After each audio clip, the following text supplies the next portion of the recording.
Welcome back to my channel dream home tours. सबसे पहले बड़ों को नमस्ते एंड यारों को सलाम। मैं अमित बंसल, आपका दोस्त, आपका होस्ट, आज आपके लिए एक और बेहतरीन वीडियो लेके आया हूँ जो कि है होम लोन के कंप्लीट प्रोसेस के बारे में। एंड इसके अंदर हम बात करेंगे दोनों तरह की प्रॉपर्टी के बारे में, चाहे वो ready to move in property हो या फिर एक अंडर कंस्ट्रक्शन प्रॉपर्टी हो। तो चलिए शुरू करते हैं। तो गाइस, सबसे पहले हमारे को जिस चीज की जरूरत होती है, हमें जरूरत होती है प्रॉपर्टी फाइनलाइज करने की। हमें एक प्रॉपर्टी फाइनलाइज करने की जरूरत है एंड इसमें यूजुअली दो तरह की प्रॉपर्टी होती है, या तो ready to move in property होगी या अंडर कंस्ट्रक्शन प्रॉपर्टी होगी। प्रॉपर्टी फाइनलाइज करने के बाद जो हमारा सबसे पहले स्टेप आ जाता है वो है लोन एप्लीकेशन, यानी कि हम लोन अप्लाई करते हैं, जिसमें हम सबसे पहले इंक्वायरी जनरेट करते हैं एंड देन हम प्रोसेसिंग फी के लिए नेगोशिएशन करते हैं एंड देन हम डॉक्यूमेंट सबमिट करते हैं। तो चलिए इन सब पॉइंट्स को विस्तार में बात करते हैं।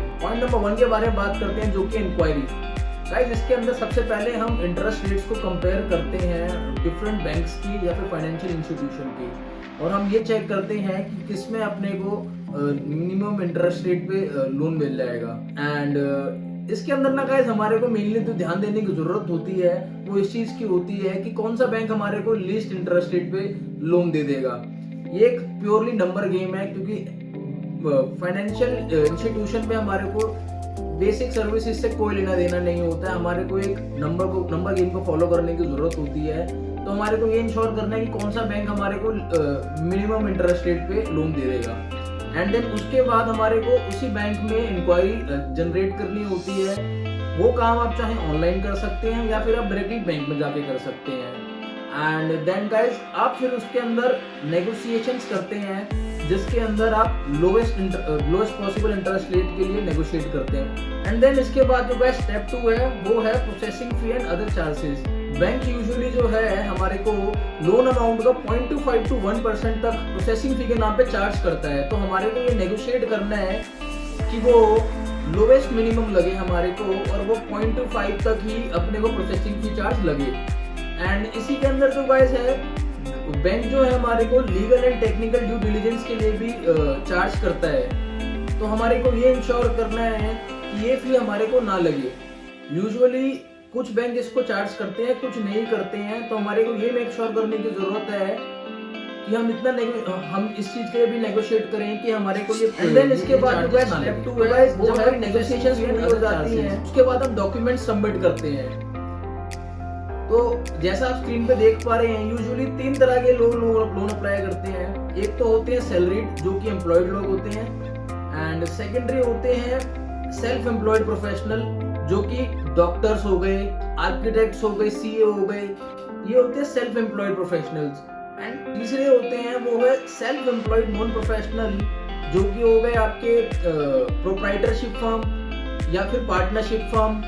तो भाई हम बात करते हैं तरह तरह के डॉक्यूमेंट जिनकी जरूरत होती है। सबसे पहला जो होता है वो application form with photograph duly signed. ये सभी तरह के लोगों को देने की जरूरत होती है। इसमें आपकी यूजुअली 2 फोटोग्राफ की जरूरत होती है। सेकेंडरी होते हैं आपके identity, residence and age proof, जिसके अंदर आधार कार्ड, पैन कार्ड या फिर और तरीके के डॉक्यूमेंट्स आ जाते हैं। थर्ड आपका होता है लास्ट 3 मंथ सैलरी स्लिप, जो कि अगेन तीनों लोगों को देने पड़ते हैं। एंड उसके बाद आ जाता है processing fee charges, processing fee cheque. जो प्रोसेसिंग फी जो आपके नेगोशिएशन के बाद फाइनलाइज होते हैं, उस अमाउंट का चेक आपको देना पड़ता है डॉक्यूमेंट के साथ ही, ताकि बैंक जो है आपकी प्रोसीडिंग फर्दर कंटिन्यू कर सके। उसके बाद गाइस आपको इनकम टैक्स रिटर्न्स या फिर आपको फॉर्म देना पड़ता है, जिसको हम फॉर्म 16 भी बोलते हैं। अगेन ये तीनों लोगों को देना पड़ता है। सैलरीड एम्प्लॉयज को इतने ही डॉक्यूमेंट देने पड़ते हैं। अब इसके बाद जो डॉक्यूमेंट्स होते हैं वो फर्दर सेल्फ एम्प्लॉयड प्रोफेशनल या फिर सेल्फ एम्प्लॉयड नॉन प्रोफेशनल को देने पड़ते हैं। इसके बाद guys proof of business existence देना पड़ता है, जो कि सिर्फ सेल्फ एम्प्लॉयड नॉन प्रोफेशनल को देना पड़ता है। और इसके बाद आ जाता है डॉक्यूमेंट बिजनेस प्रोफाइल, जिसमें again self employed non professional को देना पड़ता है। आ जाता है एजुकेशन क्वालिफिकेशन सर्टिफिकेट, ये दोनों लोगों को देने पड़ते हैं, सेल्फ एम्प्लॉयड प्रोफेशनल और सेल्फ एम्प्लॉयड नॉन प्रोफेशनल। इसके बाद आ जाता है last 3 year income tax return, जो कि अगेन दोनों लोगों को देनी पड़ती है। इसके बाद आ जाता है लास्ट 3 ईयर सीए सर्टिफाइड या फिर ऑडिटेड बैलेंस शीट या फिर प्रॉफिट लॉस अकाउंट, या ये गाइस दोनों को देना पड़ता है। तो ये कुछ डॉक्यूमेंट्स होते हैं, ये रेस्पेक्टिव लोगों को अपने अपने डॉक्यूमेंट सबमिट करने पड़ते हैं। लोन एप्लीकेशन के बाद आता है गाइस नेक्स्ट स्टेप, वो है ड्यू डिलिजेंस ऑफ बैंक, जिसके अंदर बैंक जो है अपनी तरह से तरह तरह की वेरिफिकेशन करता है, जिसके अंदर पहले वो करता है फाइनेंशियल बैकग्राउंड चेक, सेकंड वो करता है फील्ड इन्वेस्टिगेशन, थर्ड वो करता है technical due diligence and then आता है आपका लीगल ड्यू डिलिजेंस। तो इनके बारे में हम विस्तार में बात करते हैं कि ये क्या होते हैं। गाइस सबसे पहला जो पॉइंट आता है वो फाइनेंस चेक, जिसके अंदर जो है बैंक आपकी स्टेटमेंट चेक करता है, आपकी ट्रांजैक्शन देखता है कि आपकी बिजनेस ट्रांजैक्शन किस तरह की रही हैं, आपकी सेविंग्स किस तरह की हैं, आपका क्रेडिट चेक करता है, आपने कभी अगर कोई लोन लिया है या नहीं, लोन लिया है तो टाइम पे रीपे किया है या नहीं, एंड देन आपने कोई अगर इन्वेस्टमेंट कर रखी है या नहीं, अगर आपने इन्वेस्टमेंट की है तो उसकी अभी आपकी कोई ट्रांजैक्शन तो नहीं जाती है, क्योंकि गाइस अगर कोई ट्रांजैक्शन जाती होगी तो बैंक उस अमाउंट को डिडक्ट करके चलेगा अपनी एंड से आपके रीपे कैपेसिटी में से, तभी वो आपका एक मैक्सिमम लोन एलिजिबिलिटी निकाल पाएगा कि आप कितना अमाउंट जो है मंथली पे कर सकते हैं, उसी हिसाब से आपकी लोन एलिजिबिलिटी चेक की जाती है। एंड देन वो चेक करता है कि आपके अमाउंट में एवरेज बैंक बैलेंस कितना रहता है, यानी कि ऑन एन एवरेज बेसिस आपके अकाउंट में कितना पैसा रहता है। एंड फिर वो चेक करता है कि cheque return and cheque bounces, यानी कि आपके यूजुअली कभी कोई चेक बाउंसेस या रिटर्न तो नहीं हुए, अगर वो हुए तो उसका रीजन क्या है, क्योंकि अगर ये होता है तो आज से आपका सिविल स्कोर डाउन जाता है। अगर आपका सिविल स्कोर डाउन जाता है तो आपको लोन मिलने में दिक्कत आ सकती है, क्योंकि इससे बैंक ये देखता है कि आप रीपे करने में सक्षम हो या नहीं, एंड देन आपके ऊपर कोई और लोन या लायबिलिटी तो नहीं है। एंड देन आपकी net income to calculate loan eligibility, आपकी नेट इनकम क्या है। अगर सपोज करो आप महीने के 50,000 रुपये कमाते हो एंड आपके ऊपर कोई और लायबिलिटी नहीं है, कोई और लोन नहीं है, तो बैंक यूजुअली इसका आधा अमाउंट यानी कि 25,000 या मैक्स टू मैक्स 30,000 रुपये तक की आपकी पेइंग कैपेसिटी समझता है। तो बैंक उस बेसिस पे आपको 25,000 तो सपोज कीजिए आपको 25 लाख तक का लोन दे देगा, 30,000 है तो सपोज कीजिए आपको 30 लाख तक का लोन दे देगा। बट अगर आपने कोई और लोन ले रखा होगा तो सपोज कीजिए उसकी किस्त आपकी 10,000 रुपये की और जाती है, तो बैंक 50 में से पहले वो 10,000 माइनस करेगा, जो कि बन जाते हैं 40,000, फिर वो 40 का हाफ करने के बाद 20,000, वो 20,000 रुपये के हिसाब से ही आपको लोन देगा। तो ये जरूर चेक करता है बैंक कि आपके खिलाफ नाम पे कोई और लोन तो नहीं चल रहा है या फिर आपके नाम पे कोई और लायबिलिटी तो नहीं है। एंड देन आपका बैंक जो चेक करता है वो है सिविल स्कोर, जिसको हम क्रेडिट एंड रीपेमेंट रिकॉर्ड भी कहते हैं, टू मेक श्योर कि आपका पुराना ट्रैक रिकॉर्ड सही है या नहीं। अगर आपका सिविल स्कोर 750 से कम है तो आपको लोन मिलने में दिक्कत भी आ सकती है और आपको हो सकता है कि बैंक जो है आपको इंटरेस्ट रेट जो है वो ज्यादा चार्ज करे। बट यही अगर आपका सिविल स्कोर 750 प्लस होता है तो बैंक आपको अच्छे रेट पे, अच्छे इंटरेस्ट रेट पे लोन भी दे सकता है, जो कि आपका होना चाहिए। यूजुअली आपका जो सिविल स्कोर है वो 750 प्लस ही होना चाहिए। सेकंड गाइस, फील्ड इन्वेस्टिगेशन, यानी कि जहाँ पे भी आप जो भी आपने अपना एड्रेस शेयर किया है या फिर आपने कॉन्टैक्ट डिटेल्स जो दी है वो सही है या नहीं, तो बैंक हमेशा आपका वेरिफिकेशन करता है आपके रेजिडेंशियल एड्रेस का और आपकी कॉन्टैक्ट डिटेल्स यानी आपका फ़ोन नंबर, आपका ईमेल एड्रेस। तो उसके लिए बैंक जो है अपना एक रिप्रेजेंटेटिव भेजता है फिजिकली, एंड वो जाके मेक श्योर करता है कि जो आपने डिटेल शेयर करी है वो सही है या नहीं, आपने जो एड्रेस दिया आप वहाँ रहते हो या नहीं। एंड देन आपका एम्प्लॉयर की क्रेडिबिलिटी चेक की जाती है, जिसमें आपका कंपनी एड्रेस चेक किया जाता है, एंड जो आपने कंपनी का एड्रेस दिया है क्या वो सही है या नहीं, उसकी इंडस्ट्री कौन सी है, आप किस इंडस्ट्री में काम करते हो, एंड ऑर्गेनाइजेशन स्टेबिलिटी चेक करता है कि जिस ऑर्गेनाइजेशन के लिए आप काम करते हो वो स्टेबल है या नहीं। ये सपोज करते हैं गाइस, एग्जांपल लेते हैं बीपीओ इंडस्ट्री की, तो बीपीओ इंडस्ट्री का मार्केट क्रेडिबिलिटी अच्छी नहीं है, क्योंकि वहाँ पे एट्रिशन रेट बहुत ज़्यादा होता है और ऑर्गेनाइजेशन स्टेबिलिटी भी नहीं है। तो इस चीज़ के चलते बीपीओ एम्प्लॉयज़ को कुछ बैंक या तो लोन नहीं देते हैं, कुछ बैंक लोन देते हैं तो उनको हाई इंटरेस्ट रेट पे लोन मिलता है। तो ये सब चीज़ें भी बैंक जरूर चेक करता है।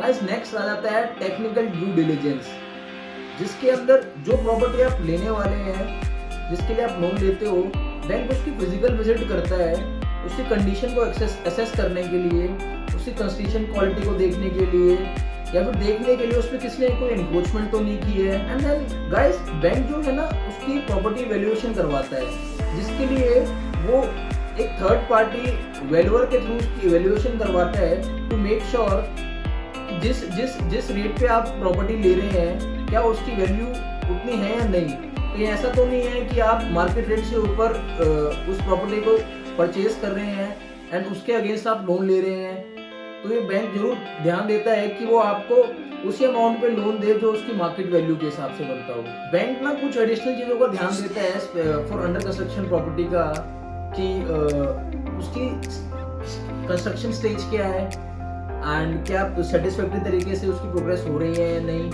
एंड उसकी क्वालिटी ऑफ कंस्ट्रक्शन सही हो रही है या नहीं, एंड जो हमारी बिल्डिंग है वो एज पर दी प्लान या फिर लेआउट के हिसाब से बन रही है या नहीं। तो ये सब कुछ चीजों का भी बैंक ध्यान देता है। गाइस अब हम आ जाते हैं लीगल ड्यू डिलिजेंस में। इसमें बेसिकली जो है बैंक चेक करता है डॉक्यूमेंटेशन लेवल पे। इसके अंदर बैंक ये चेक करता है कि जो हमारा प्रीवियस ओनर है प्रॉपर्टी का, यानी कि जो सेलर है, उसका टाइटल चेक करता है कि उसकी लीगलशिप जो है, उसकी ओनरशिप जो है वो लीगल है या नहीं। एंड अलॉटमेंट लेटर की एक कॉपी ली जाती है, बिल्डर बायर एग्रीमेंट की एक कॉपी ली जाती है। चेक किया जाता है कि प्रोजेक्ट ऑलरेडी अप्रूव्ड है या नहीं। ज्यादातर जो बड़े प्रोजेक्ट्स होते हैं वो किसी न किसी बैंक से अप्रूव्ड होते हैं, तो आप अगर चाहो तो बिल्डर से एपीएफ कोड ले सकते हैं। एंड एपीएफ कोड जो होता है वो होता है अप्रूव्ड प्रोजेक्ट फाइनेंशियल कोड। अगर आपको एपीएफ कोड मिल जाता है तो आप इससे ये पता कर सकते हो कि वो प्रोजेक्ट जो है वो किस बैंक से अप्रूव्ड है, देन आप उस बैंक पर डायरेक्टली अप्लाई कर सकते हो। इससे आपका लोन का काम और आसान हो सकता है। डिलीजेंस के बाद बैंक जो है credit appraisal and loan sanction करता है, यानी कि बैंक जो है ये देखता है कि वो आपको कितना लोन जो है वो अप्रूव कर सकता है। तो इसमें आपका क्रेडिट अप्रेजल होता है।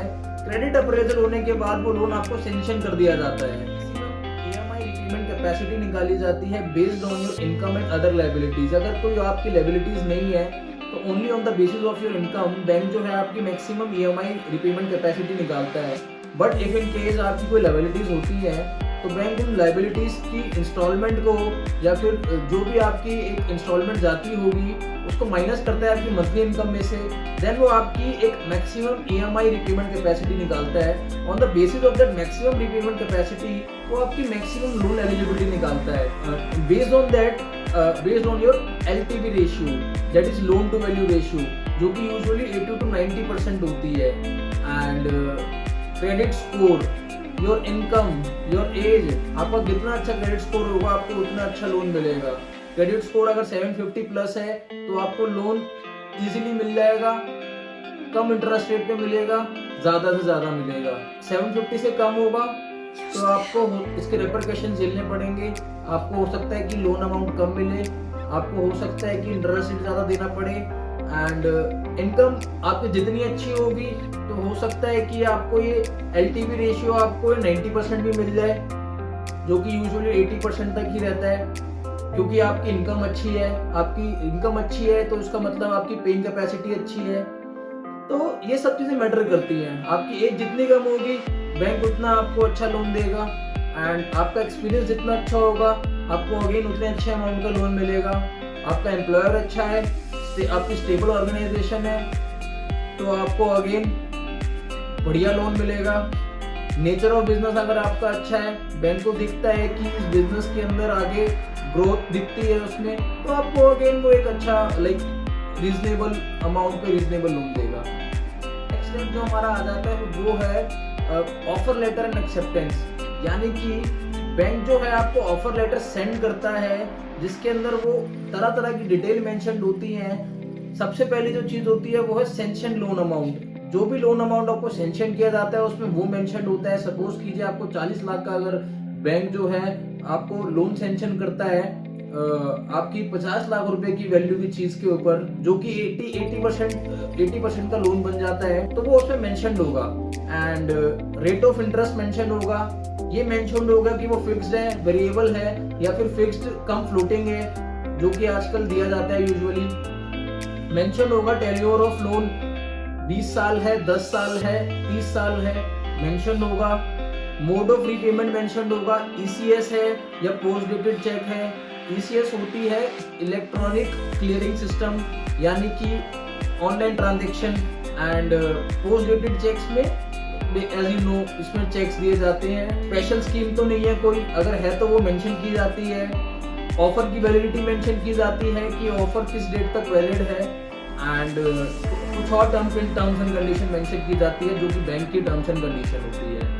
एक्सेप्टेंस में बेसिकली आपको जो ऑफर लेटर भेजा होता है बैंक ने, आपको उसमें ना दोबारा से अपना लोन अमाउंट मेंशन करना होता है। आप सपोज कीजिए बैंक ने आपको 40 लाख रुपए तक का लोन सैंक्शन किया है, बट आप चाहते हो कि आपको 30 लाख रुपए तक का ही लेना है, तो जो आप फाइनल अमाउंट में भरते हो वो आप चाहो तो उसमें 30 लाख रुपए भर सकते हो।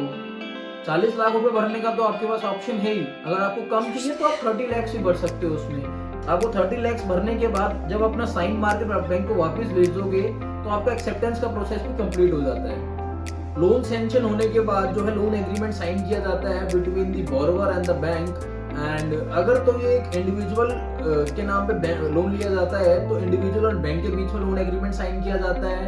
एंड अगर ये जॉइंट एग्रीमेंट होता है तो बोरोवर्स एंड बैंक के बीच में लोन एग्रीमेंट साइन किया जाता है। एंड आफ्टर दैट पीडीसीज यानी कि post dated cheque equal to the equivalent to the loan amount जो है बैंक जो है in the form of security पहले से ही अपने पास रख लेता है। And additionally for under construction property tripartite agreement between bank borrower and builder जो है साइन किया जाता है। एंड लोन डिसबर्समेंट जो है वो as per the construction stage किया जाता है। एंड जो लोन अमाउंट होते हैं वो डायरेक्टली बिल्डर को पे किया जाता है। आप सपोज कीजिए बिल्डर एंड बायर के बीच में जो है एग्रीमेंट ऐसा किया गया है कि कुछ अमाउंट जो है वो 30% स्टेज पे दिया जाएगा, कुछ 50% स्टेज पे दिया जाएगा, कुछ 80% स्टेज पे दिया जाएगा, कुछ on the time of possession दिया जाएगा। तो बैंक जो है इसी हिसाब से जो है अमाउंट जो है वो पे करता चला जाता है बिल्डर को डायरेक्टली।